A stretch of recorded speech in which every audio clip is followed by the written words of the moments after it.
Let's do that. Let's do that. All right. We're good? We're good, yeah. Where are you? Great.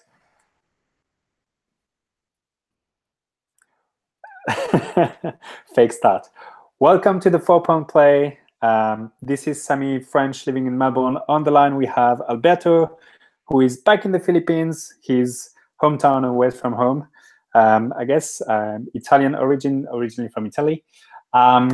We are back to our regular schedule, and we are two mates who every week discuss 3 and 1 NBA topics. Alberto, it's a pleasure to have you again on the line. How was your flight? You just came back from Italy. It's a pleasure as well. Happy New Year. My flight was a pain. Yeah, so I couldn't sleep. I got to watch 5 movies, so that was good. But now I'm heavily jet lagged, and I look forward to the podcast to help me, not falling asleep at 6 p.m. I heard you watched a great basketball movie, something that you would recommend to all basketball fans out there. Can you tell us a bit more about it? Was that the Uncle Drew? That was amazing. Yeah, apparently it was not very good. Would that be an understatement? That was bad. The best thing about Uncle Drew is when there's a last play in a game and someone's telling Chris Webber, "Don't call a timeout, dude," referring to his to his college days when he actually called a timeout and he got called a technical because they didn't have any more timeouts. Cool. Well, we're going to get right into the topics so that you don't fall asleep and so that our listeners can, of course, enjoy. Before we do that, I'd like to remind everyone that you can find us on iTunes and Spotify. It helps us if you subscribe to the podcast. You can also rate us and leave us a review if you feel like it, particularly on iTunes. We're looking at developing into other platforms for others who cannot currently listen to us, but who will want to. And you can also find us on Twitter. The Twitter handle is _4-Point Play. And it's managed by our fantastic community manager, Alberto, who tweets random things every day and fun facts, and sometimes live tweet during games, which is fun as well. All right, well, let's go with my topic number 1 that I wanted to discuss today, which is obviously one of the news that we had this week was another coach being fired. Tom Thibodeau was kindly thanked for his service and let go. I actually didn't check how much the Timberwolves owe him to finish the season. My initial guess was that they were going to actually wait until the end of the season, but clearly they didn't. They decided to do it after Minnesota won by 20 against the Lakers. My question to you is, do you think that Tom Thibodeau will ever coach again in the NBA? Why? You think he won't? Well, I guess the reason... You think his style is way too old for the NBA? This is one way to describe it. I think that his style of coaching seems to be a little bit outdated, focusing on defense, playing guys 40 minutes, even when they're being, leading by 20 or losing by 20. So, do you think that his style still is relevant to some NBA teams today? And if so, which team do you think could possibly use him? Maybe not this season, but maybe next season or in the next couple of seasons. So to answer your question, I think the biggest weakness of Thibodeau is definitely the fact that his players play way too many minutes. That was one of the reasons why D-Rose got injured. If you remember, he got injured in game 1 of the playoffs against the 76ers, and the Bulls were leading by 10 or around 10-15 with like 2 minutes left. He should have been benched already, and he obviously heavily affected his career. He did the same with Jimmy Butler. He did the same with the young kids from Minnesota, who obviously are young, but still. That's something that players don't like, especially right now with 82 games in the playoffs. Everyone's talking about fatigue. Popovich was actually resting players for a couple of years when he actually had franchise players. Now that he no longer has them, he doesn't have anyone to bench. Sorry, DeMar and LaMarcus. But the thing is, Thibodeau was not only a coach; he was the GM. And that's a big thing. If you remember, Doc Rivers was also wearing both hats, GM and coach. Yes, and then he gave it to Lawrence Frank, and obviously held by the Myth, by Jerry West, and he's doing really well. Why? Because he's back to coaching. That's what he does really, really well.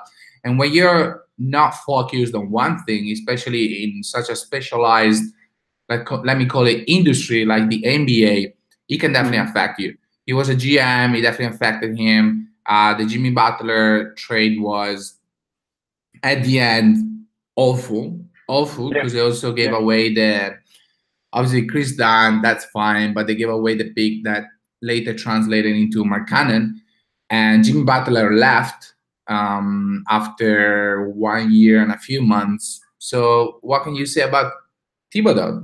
They should have fired him already earlier. So, but it's interesting. Like, I don't think Thibodeau is not going to coach anymore. I think it would be good for a young core that has very little expectations, or like Vaj said in one of his tweets, he will be good as an assistant coach, like main assistant coach. Because let's not forget about Thibodeau. He was the defensive coach pretty much in the Boston Celtics, then won the ring in 2008, if I'm not wrong. And he's really good. He knows the game. He's not passionate about the game. That's his life. And the thing is, coaching is different from knowing basketball and knowing the NBA.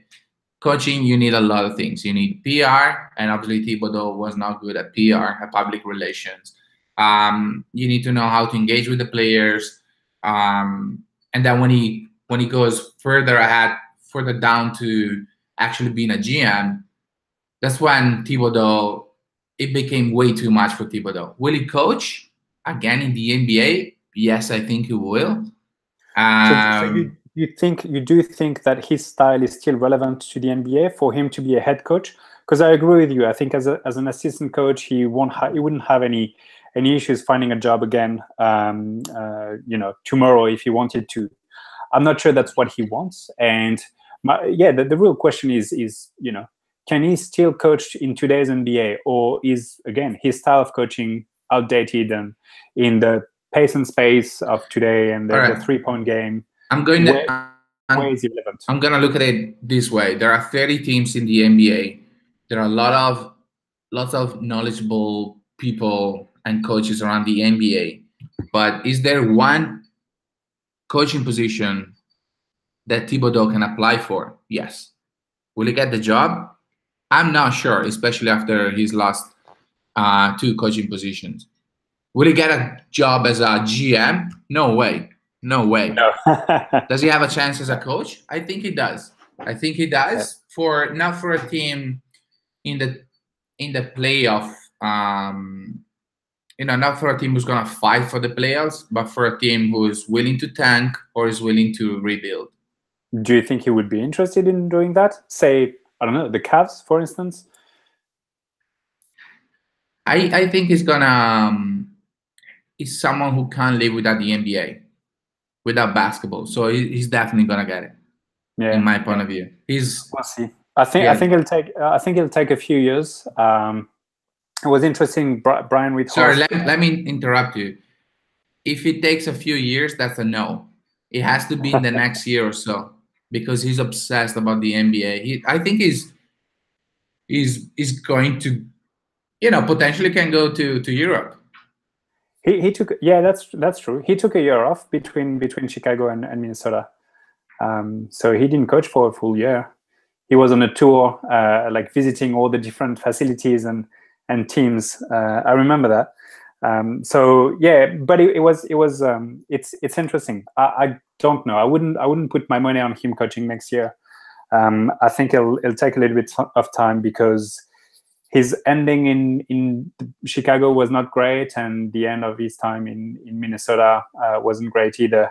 And certainly, it's going to be marked by, particularly in Minnesota, I guess the last, the Jimmy Butler trade, unfortunately. And I know it's not a coaching move that he did; that was as a GM. But unfortunately, that relationship and that management of this issue didn't go very well.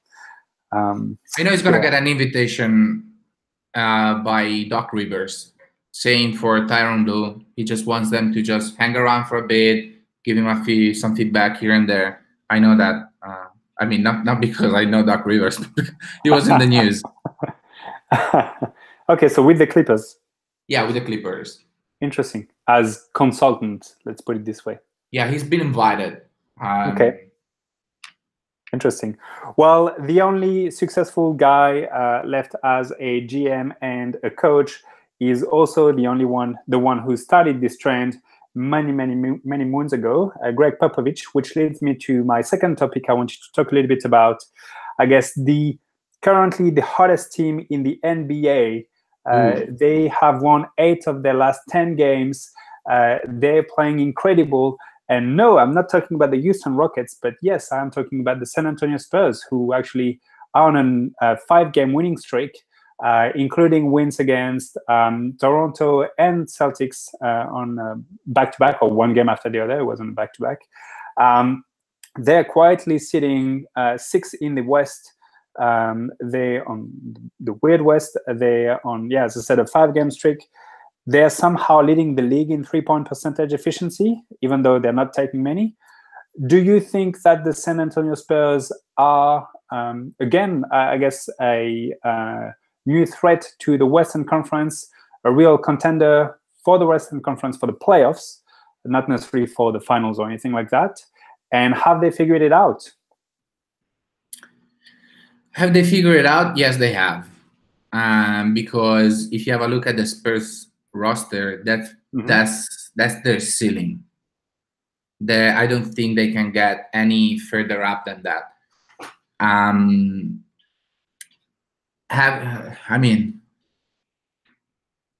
they get to the Western Conference Finals? No. Can they?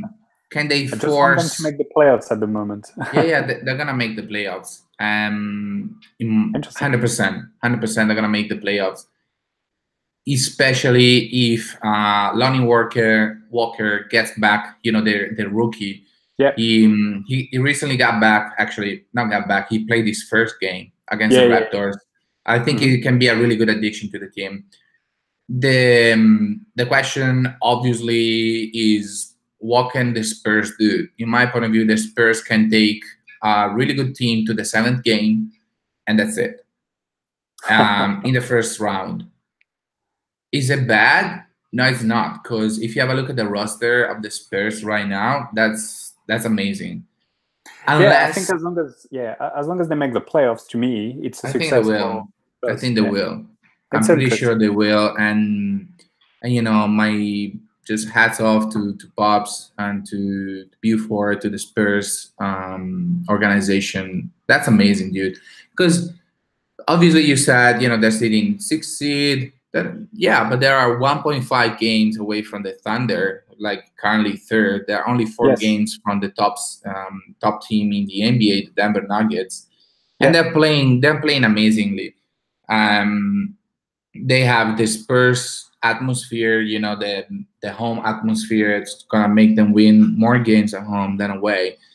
The thing is, they're not deep enough, in my point of view. But they found their offense is not as fluent as in 2014, but it's beautiful to have a look at. I think that DeMar finally understood his role, and he's finally got a team and a franchise and, a kind of layout. Let me use the word layout. It's not like with the Raptors, with all the respect for Dwayne Casey, which, by the way, I said Pistons were bad. They're currently out of the playoffs in the Eastern Conference. Just saying. But I think that DeMar is finally from this place. The thing is, they're not shooting threes, dude. They're not shooting threes. This is but they're very efficient because the few threes that they take, they make them. yes, true. But when you see teams like the Warriors, for example, where Steph Curry shoots 14, Klay Thompson 14 threes as well. And by the way, yesterday for the first time, a team had 3 players hitting, so making 6 3-pointers in one game, the Houston Rockets against the Nuggets. It's a 3-point league. It's a 3-point league. You can't go any further than, let's say, the conference semifinals in this league. Yeah, I don't know. Look, I'm not saying that the Spurs are going to make the finals, but I think it's interesting that they're bringing a style of play which is different, and that they're winning games. And look, when the 3-point game started to, come alive a few years ago, and the Warriors became the Warriors. Before they won, no one said that they could win. They said, well, they have no big man. How are they going to make it to the finals? They cannot, win in the NBA, etc. So I'm not saying we are reverting back to, the mid-range game that the Spurs are doing, but it doesn't mean that the fact that you cannot shoot threes means that you cannot win. So I think they can have some sort of success.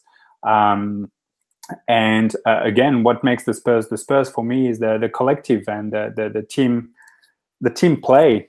They make the right play every time. If you watch them play, there's again limited turnovers. They take a lot of mid-range shots, but they make them. They're highly efficient. They don't take a lot of threes, but they make them. They're the ones that they take. And they're not going to be a team which is going to catch fire like Houston and suddenly boom, like 23s in a game.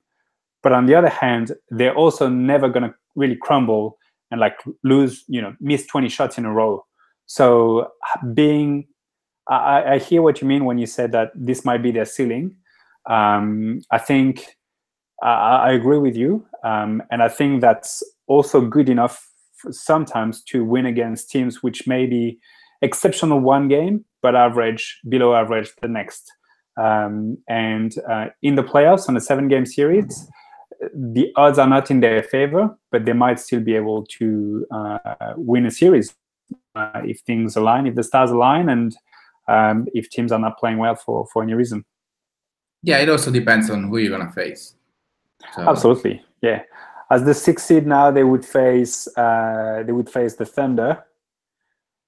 So, well, it talk about volatile team. That's a 7th-game win by OKC.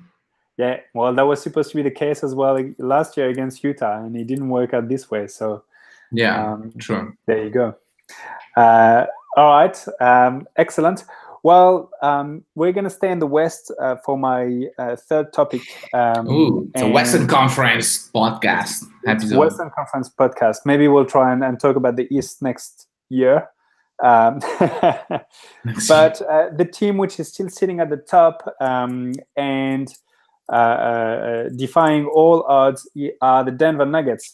Now, one of what's interesting about the Nuggets is that they're currently at the top of the conference, and they just had 2 of their starters back, Paul Millsap and Gary Harris, whom they've been missing for a little while.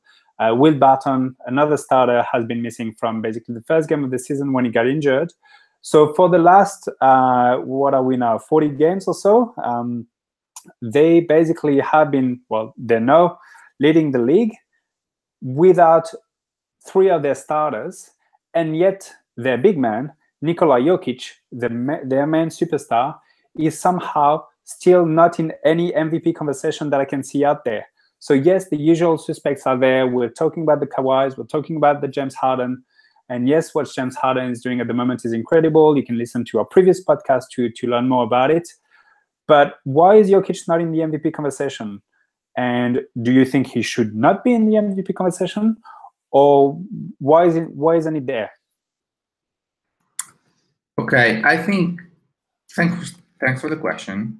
I think that we discussed it a couple of weeks ago, and I asked you, who's going to take the last shot? Yes. Oh, that was a few weeks ago. I think that was our first or second podcast, actually. Yeah, probably like a month or two ago. Yeah. And that's what an MVP does, in my point of view. Denver has that kind of style where they don't know if Jokic is going to take that last shot. And by the way, I'm saying this like the day after he actually took the last shot against Miami and hit it with an amazing floater. That's unbelievable. How do you eat that? My question is, should he be in the MVP conversation? Obviously, absolutely yes. Why? Because first of all, Denver is at the top of the Western Conference because of his stats, because he's hitting around I think between 7 to 8 assists per game. He's playing amazingly. He's had quite a few games where he scored 30 plus. He's the catalyst of Denver's offense, and that's the reason why they're up there. The thing is Jamal Murray right there as well? So if we put in Nikola Jokic in the MVP conversation, why are we not putting Jamal Murray?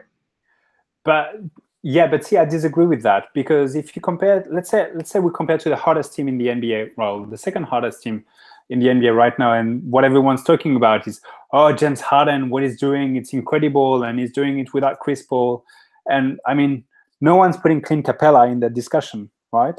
And yet Capella is putting double every game. Yeah, but dude, why is Capella? Why is Capella? And I have it in my fantasy. Why is Capella putting doubles like Chris double? Yeah, thanks to James Harden. Well, why is Jamal Murray scoring a lot of points as well? Maybe it's also because of Nikola Jokic. The guy he doesn't average triple doubles, but he scores and he passes a lot, and he's clearly the focal point of the offense. Now Murray is going to handle the ball every now and then, and that's, I think, to the detriment of Jokic, and that's why he doesn't get as much recognition. And my view is also that he's not as athletic and as nice to watch. He will make nice plays, but he's not like a James Harden dribble, crossover, step back three or drive to the rim and draw the contact. It's not as nice to watch, except when he's going to make the highlight pass, behind the back or the no-look pass or things like that. He's one of the top three in the on-off the field, the court net rating, because when Jokic is on the court, Denver scores 8.7 points more than their opponents. You know who's the top one?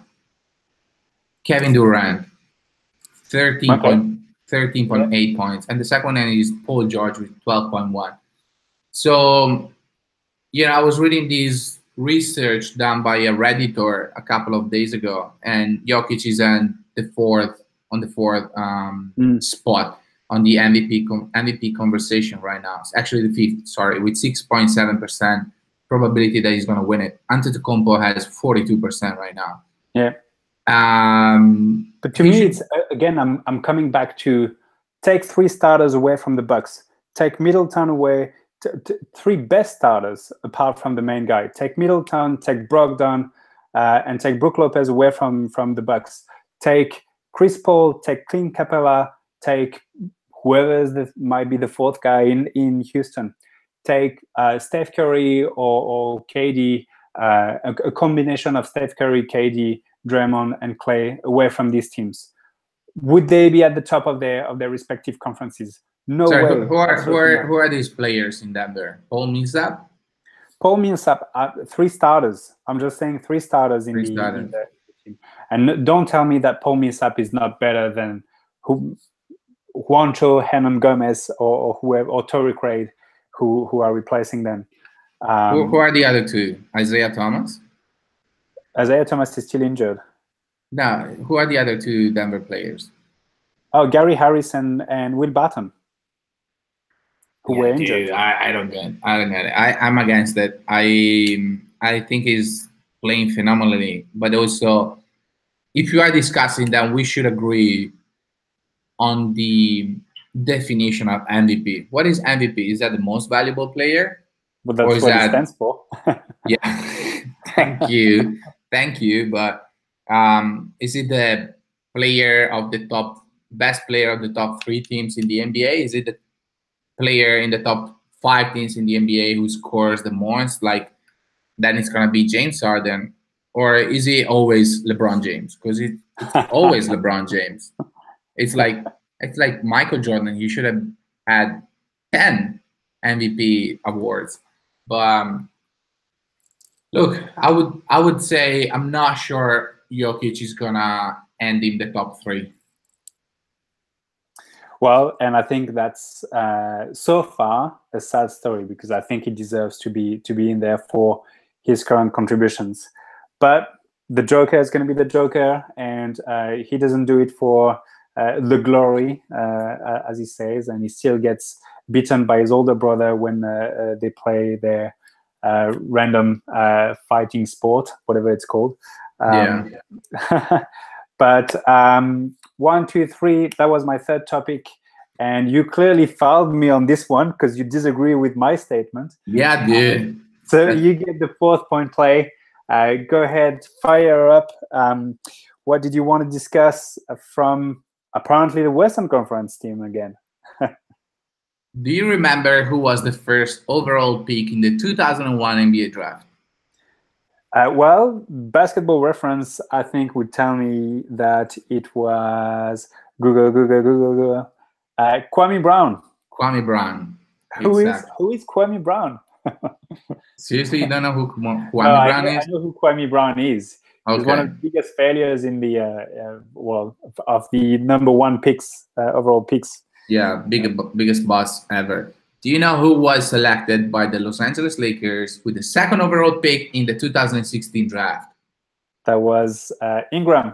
Brandon Ingram. Okay, let's talk about these 2 guys.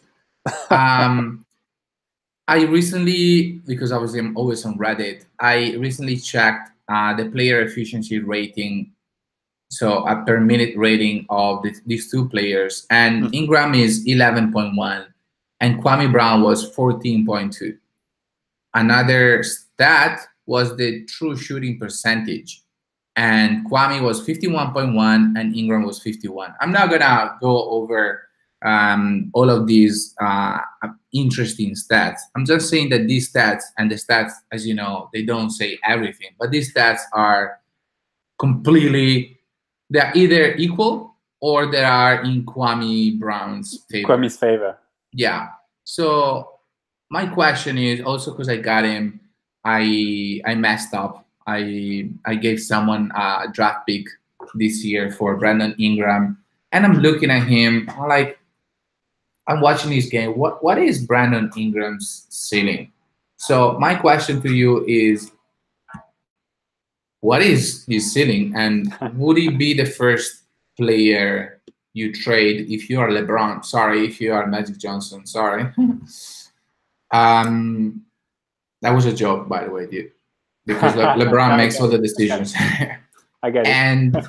And what's his value in the NBA right now? Because he's got, quite a few seasons already. He hasn't shown much, and D'Angelo Russell actually is showing more than he is doing right now, because he's in the right culture, in the right franchise. He's playing really well. He's got a change of attitude. So what is going on with Brandon Ingram? Would you still bet on him?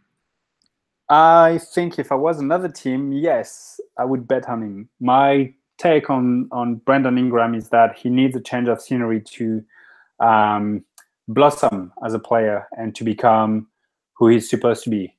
I still believe that the ceiling is relatively high and that he has some upside, and that he how long are you gonna give him? Hey, look, last season he was injured for some time. In his rookie season, I mean, you saw the guy when he came in. He couldn't put even a kilo on him. He couldn't put on any weight. He was He's 86 kilos, dude. 86 kilos. Yeah, and it's still quite light. For some reason, he cannot put any weight on. This will come with time. I know he was 19 years old. I know this is the same age as Kwame Brown was. Sorry. Can you hear that? Can you hear that? That's LeBron James saying, "What's gonna come with time?" Sorry, how old am I? Dude. Yeah, I agree. No, I fully agree. But as I said, I believe that he needs a change of scenery to blossom and become a better player. Would this happen in Los Angeles? I don't think so. I don't think the current system that the Lakers are playing is suitable to have both Brandon Ingram and LeBron James. I think you need one or the other to be successful as a franchise. And unfortunately for the team, they will have to get rid of him. But hopefully, and luckily, I think he's still a very valuable trade asset. And I think that despite everything that he's shown this season, there's still a lot of teams which believe in him and which would be open to trading, say, one of their star players who may walk in free agency to have Brandon Ingram in return. I agree, but at the same time, his value decreased a lot. His 3-point percentage this year went down from 39% to 29%.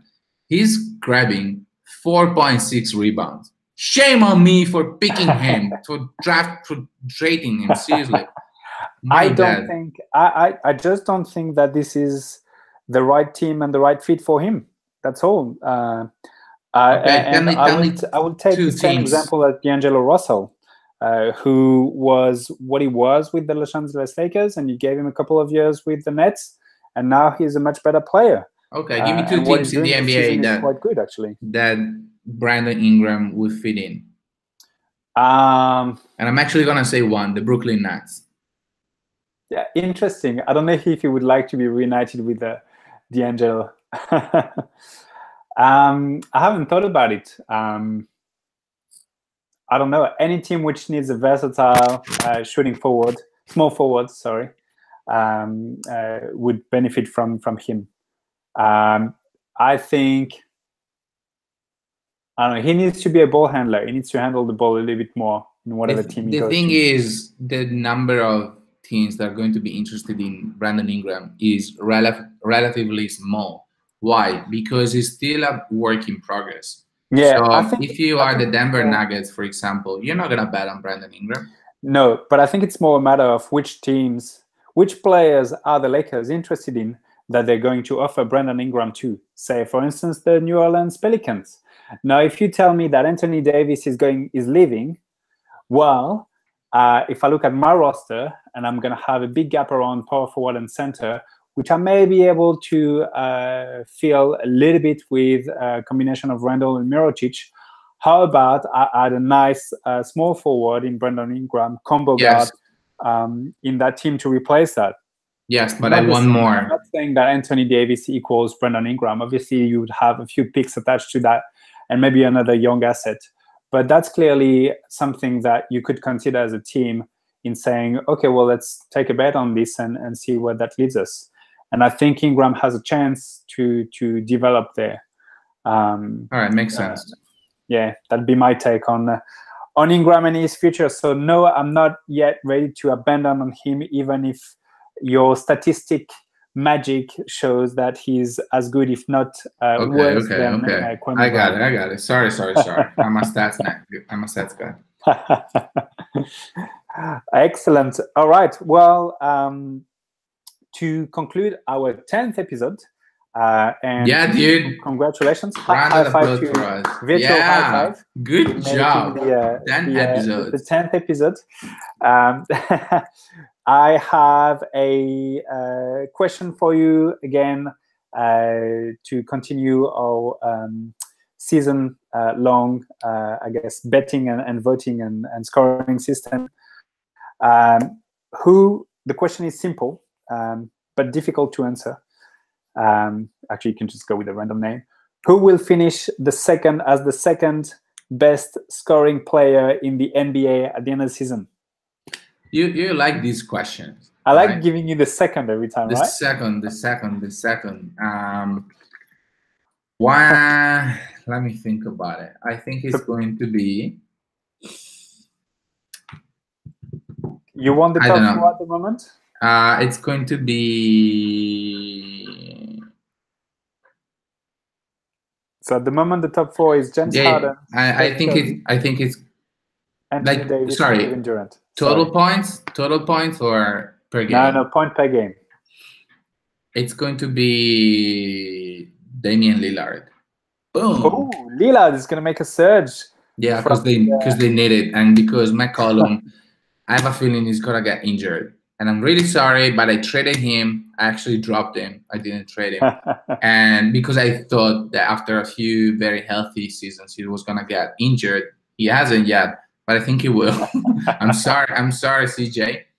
And so yeah, that's my take. Damian Lillard. All right, I will write that down. Damian Lillard finishing second. I think that's a bold statement. I would have gone with someone like Anthony Davis. But hey, it's your answer, not mine. Thank you very much, Alberto. Once again, I will remind everyone that you can find us on iTunes and Spotify. It helps us if you subscribe, rate, and review the podcast. We also have a Twitter handle, which is fun to follow, _4.play. I will see you again next week for the 11th episode. We're gonna start to count in double digits. And it was a pleasure again to discuss with you. I hope that you'll get over your jet lag. And thanks, I man. look forward to seeing you again next week. Thank you so much. Thank you. Thanks everyone for listening, and have a great NBA week. Peace. Right. Bye-bye.